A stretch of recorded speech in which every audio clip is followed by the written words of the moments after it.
Je suis en déplacement professionnel, tu le sais. As-tu seulement pris le temps d'y penser avant de me passer un coup de téléphone? Je suis désolée. Mai est blessée et elle veut voir son papa. Je lui ai dit plusieurs fois que tu es en voyage, mais elle ne m'écoute pas. Elle se permet de me téléphoner pendant que je travaille? C'est tout simplement de la folie. Elle n'a été blessée que parce que tu ne l'as pas correctement surveillée. Je suis sûre que ce n'est qu'une égratignure de toute façon. Alors, je te suggère de te calmer. Et ne t'inquiète pas. Ce n'est pas comme si sa vie était en danger maintenant, n'est-ce pas? Ne m'appelle pas lorsque je travaille, en aucune circonstance. Si c'est tout, je raccroche. Tu m'as interrompu en plein milieu d'une réunion importante. Je ne comprenais pas pourquoi il ne m'écoutait pas, surtout que sa propre fille avait une urgence. Regarde, maman, pourquoi papa est à la télévision? Ah, voilà de quoi il s'agit. Je vais le détruire complètement. Quand j'ai vu les images sur la télévision, j'ai décidé de prendre ma revanche sur mon mari. Mai méritait de voir son père quand elle était en crise, et aucun de nous ne méritait le comportement qu'il a montré. Il allait payer, et mon Dieu, qu'il allait payer cher. Je m'appelle Kimberly O'Driscoll. J'ai 32 ans et je travaille dans un bureau de comptabilité pour une entreprise de matériel sportif.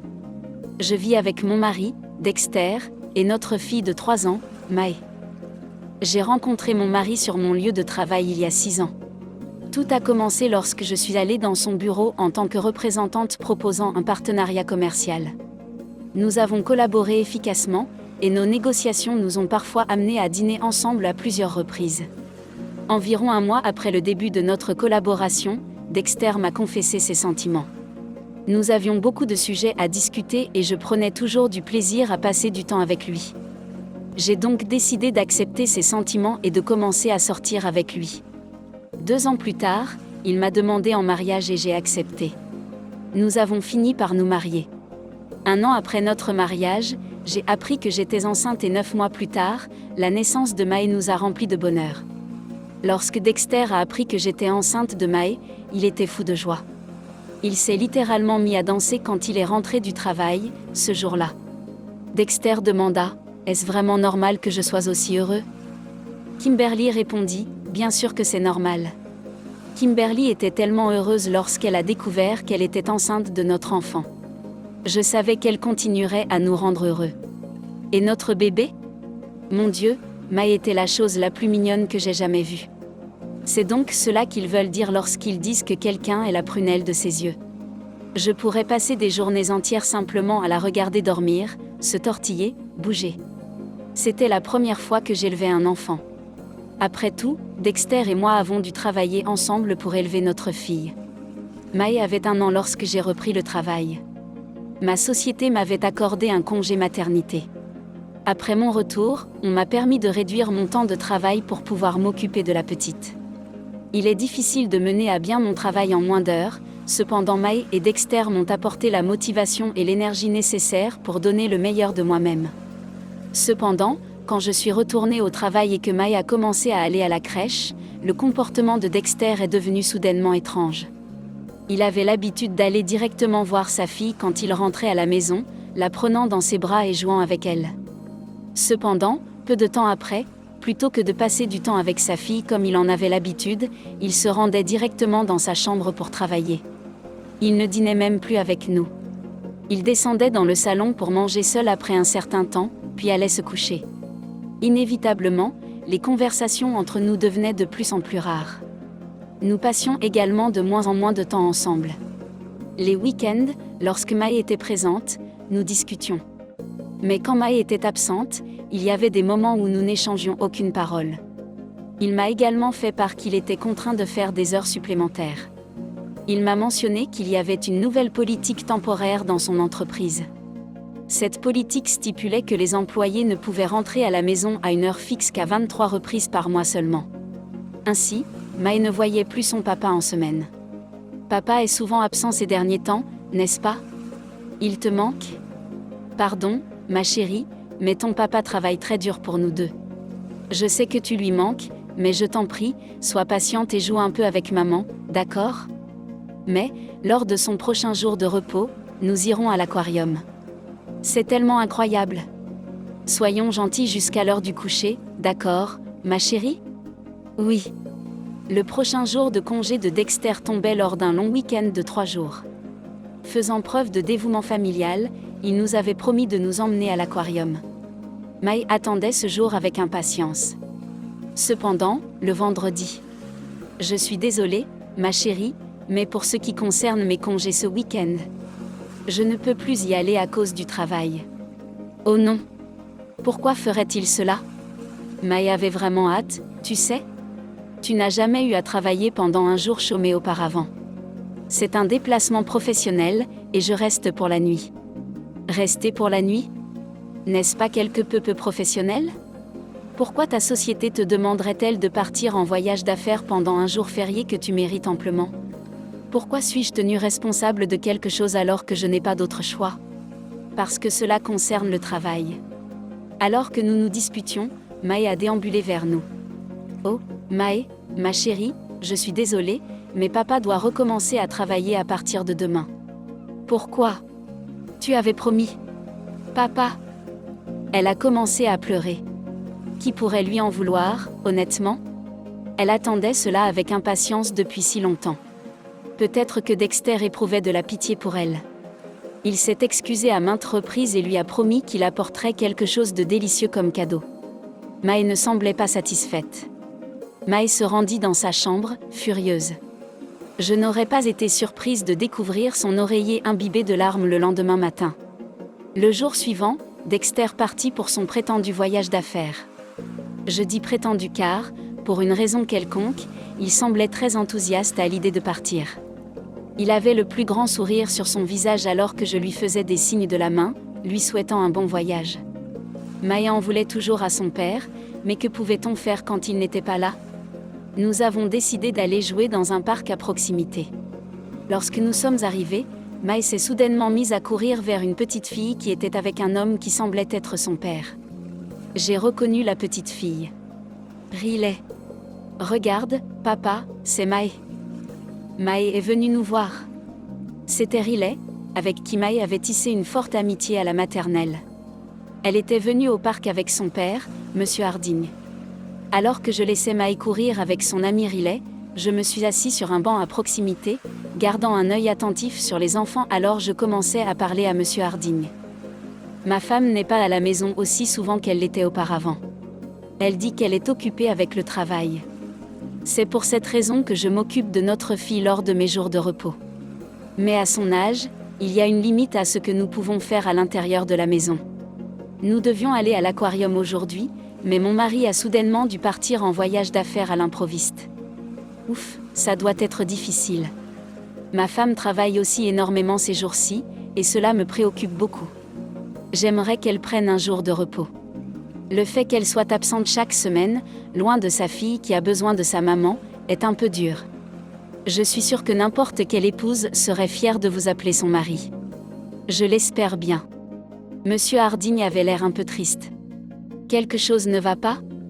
Excusez-moi? A-t-il réagi? Non, non, ce n'est rien, rien du tout. Ce n'est pas le genre de choses à dire à la mère de l'ami de ma fille. Je sais que c'est difficile d'en parler, mais je suis sûre que vous vous sentirez mieux après l'avoir exprimé. Honnêtement, ma femme a un comportement étrange. Je pense qu'elle pourrait avoir une liaison.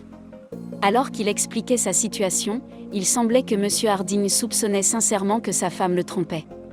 Ce qui était particulièrement dérangeant, c'était le fait que ses explications sur le comportement récent de sa femme ressemblaient énormément à celles de Dexter. Sortir les week-ends, laisser son enfant à sa charge en semaine lorsqu'il rapportait qu'il pouvait rentrer tôt à la maison. Laisser les deux ensemble pour sortir et faire certaines choses toute seule. Riley semble maintenant passer plus de temps avec son père qu'avec sa mère. Elle serait apparemment devenue si attachée à lui que, à moins que Monsieur Harding ne la couche et ne reste avec elle un moment, elle ne s'endormirait pas. Alors que nous discutions de telles choses, j'ai entendu au loin quelqu'un pleurer. C'était la voix de Mai. Choquée, je me suis retournée vers le bruit et j'ai découvert que Mai était tombée du toboggan. Riley était terrifiée et elle aussi pleurait. Je me suis précipitée à côté de Mai et l'ai emmenée à l'hôpital. Lorsque nous sommes arrivés à l'hôpital, nous avons passé une radiographie et avons découvert que le bras de Mai était cassé. Sa jambe était aussi contusionnée, et le médecin m'a instruit de lui accorder du temps pour se reposer et se rétablir. Elle éprouvait beaucoup de douleur et a commencé à gémir pitoyablement. Je veux voir papa. J'aimerais qu'il soit là. Cela ne ferait pas autant mal si papa était à côté de moi. Je sais, je sais. Je suis tellement désolée, chérie. Je veux papa. Papa. Mais était assez bruyante, se plaignant de l'absence de son père. Elle avait absolument raison. Non seulement elle avait besoin de Dexter, mais moi aussi. Qui allait faire les courses pour le dîner ce soir? Faire les courses tout en portant May, qui avait le bras cassé, allait être difficile, sinon impossible. May est déjà plus grande qu'avant. Une femme célibataire ordinaire ne peut pas faire les courses et porter un enfant de 3 ans toute seule. Cela nécessite beaucoup de force physique et mentale. C'était une véritable urgence et j'étais rongée par l'inquiétude concernant la manière dont j'allais gérer cela. J'espérais de tout cœur que Dexter puisse rentrer à la maison, et cet espoir m'a poussée à l'appeler. Qu'est-ce que tu veux à la fin? Je suis en plein travail maintenant. Je suis désolée. Mais c'est cassé le bras au parc de jeux cet après-midi. De plus, il y a beaucoup de ménage à faire. Pourrais-tu peut-être rentrer à la maison? Ainsi, nous aurons quelqu'un pour la surveiller pendant que je fais les courses, cuisine et passe l'aspirateur. Elle a tellement envie de voir son papa. Je lui ai dit à maintes reprises que tu étais en déplacement, mais elle ne m'écoute pas. Tu sais que je suis en déplacement professionnel.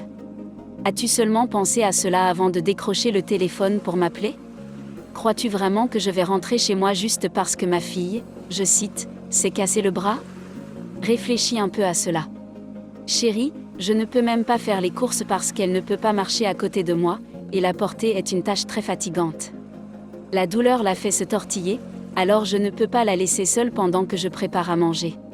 Comprends-tu à quel point je suis préoccupée par toutes ces absurdités? Je suis au travail. Ne m'appelle pas pour ce genre d'ânerie.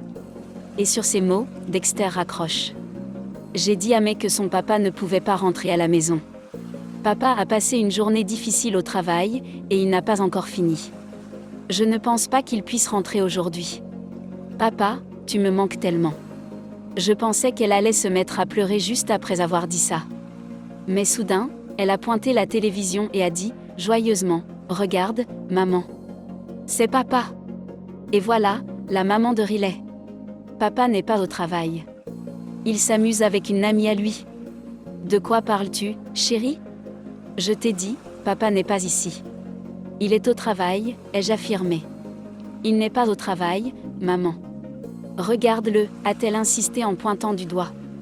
Je n'avais absolument aucune idée de ce dont elle parlait. Intriguée, j'ai tourné mon regard vers la télévision. Et là, je l'ai vu. Dexter marchait, bras dessus bras dessous, avec une femme. Cette dernière n'était autre que la mère de Riley, l'épouse de Monsieur Harding. La situation était complètement inattendue. C'était un week-end de congé, donc la chaîne diffusait un reportage sur un célèbre lieu touristique, et derrière la personne interviewée par des journalistes, se tenaient Dexter et Madame Harding.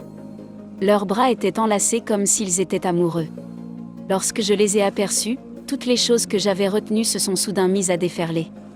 Premièrement, j'ai rapidement appuyé sur le bouton d'enregistrement et j'ai capté la scène. Ensuite, j'ai éteint la télévision. Évidemment, j'étais bouleversée. Ou, plus précisément, comme si elle n'avait aucune idée de l'aide qu'elle m'avait apportée pour éclaircir tous mes doutes concernant mon mari. En regardant mes jouets avec ses jouets, j'ai commencé à réfléchir fébrilement à ce que je devrais faire à partir de ce moment-là.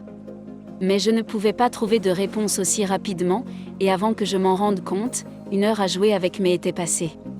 Pendant tout ce temps, tout ce à quoi je pouvais penser, c'était Dexter et comment il nous avait tous trahis.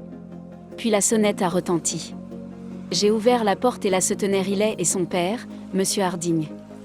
Est-elle en sécurité, a-t-il demandé, sa chute tout à l'heure semblait plutôt sévère. Es-tu en forme, mais, a-t-il ajouté. Mon bras me fait un peu mal, mais je vais très bien. Une radiographie a montré une fracture nette de son bras, j'en avais peur. Allons, Riley. Allons jouer.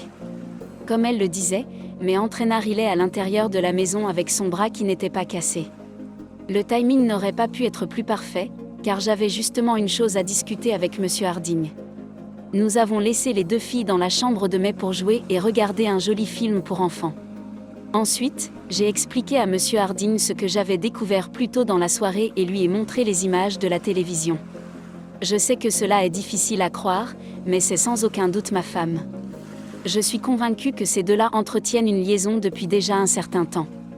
May n'avait qu'1 an lorsque je l'ai inscrite à la crèche, et c'est à peu près à ce moment-là que mon mari a commencé à rentrer tard le soir, nos conversations devenant de plus en plus brèves et espacées. Tiens, nous avons aussi inscrit notre petite Riley à la crèche lorsqu'elle a eu 1 an, et étrangement, Diana a commencé à avoir un comportement inhabituel exactement à la même période. Eh bien, puisque ceci constitue une preuve solide à leur rencontre, je vais entamer une procédure de divorce. Que comptez-vous faire, monsieur ? Demander le divorce, cela ne fait aucun doute. Ma femme a toujours été du genre à flirter. J'essayais tant bien que mal de croire qu'elle resterait fidèle. Cependant, une partie de moi a toujours soupçonné qu'un événement de ce genre arriverait. Dans tous les cas, nous ignorons qui a fait le premier pas, mais une chose est certaine, nous ne pouvons pas les laisser continuer ainsi. Nos filles s'étant endormies devant le film, Monsieur Harding disposait de tout le temps nécessaire pour élaborer un plan afin de tous les 2 les envoyer en enfer. Le jour de leur retour de voyage est vite arrivé. C'était un week-end de vacances, et nous avions prévu de faire la fête chez moi. Nous avons donc indiqué à chacun de nos amis de venir chez moi une fois arrivés à la gare. Ce jour-là, ils ont même pris la peine de passer à des moments différents. J'ai ramené quelque chose pour May, quelques souvenirs que je pensais qu'elle aimerait. M'étant assuré que j'avais bien géré l'individu qui jouait l'innocent, j'établis un contact visuel avec Monsieur Harding. May et Riley ne méritaient pas d'être impliqués dans un conflit d'adultes tel que celui-ci. Ainsi, pendant que je confiais May à mes parents, Monsieur Harding confiait Riley aux siens. Finalement, la mère de Riley, Diana Harding, est arrivée. J'ai alors découvert à quel point Dexter était vraiment sans cœur. En effet, dès qu'elle est entrée dans le salon, un regard de joie jubilatoire s'est répandu sur son visage. Comment pouvait-il avoir l'air si heureux alors qu'il était sur le point d'aller en enfer ? Nous sommes tous enfin là. Salut, où sont les filles ? Nous avons pensé qu'une soirée entre adultes serait agréable. Nous avons décidé de regarder un film, en fait. Il en existait un que je voulais voir depuis un certain temps à présent.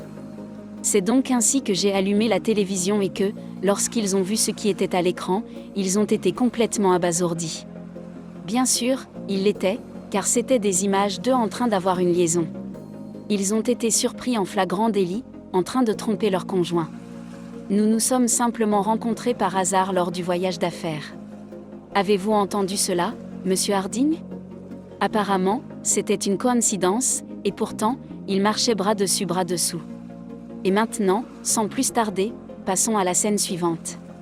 Puis soudain, Dexter se lève et dit « Je suis tellement désolé. » J'avoue.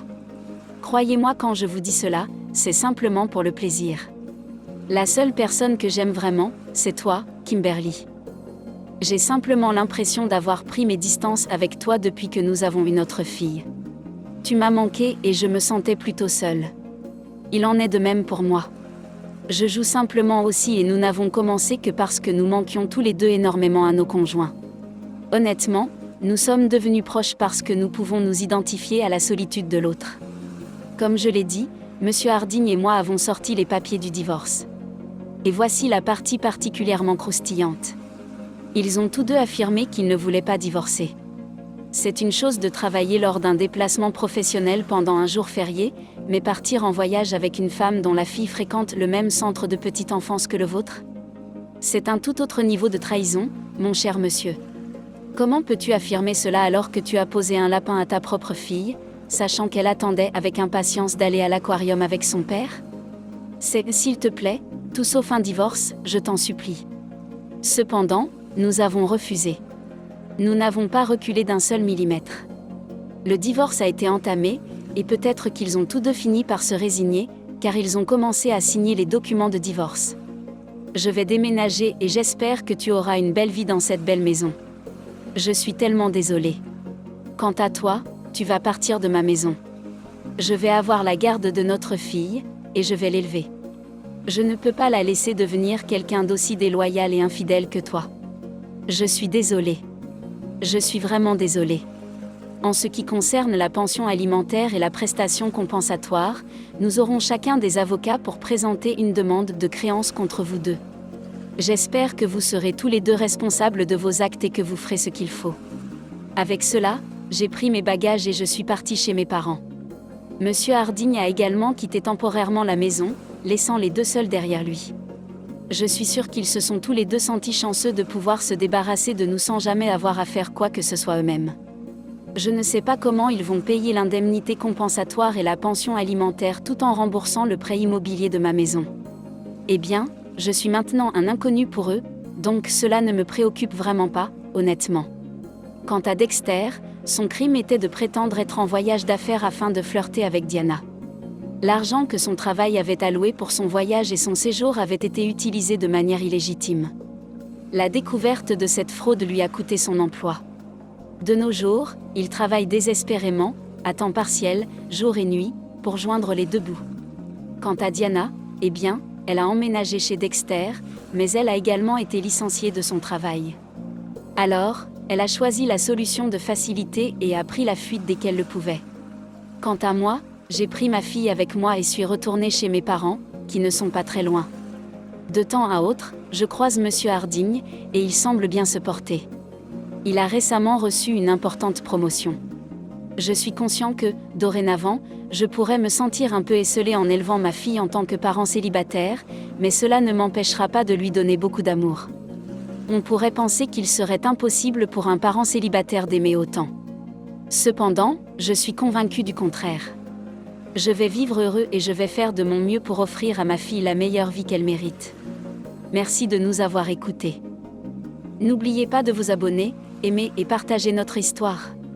À bientôt pour de nouvelles histoires sans filtre, prenez soin de vous.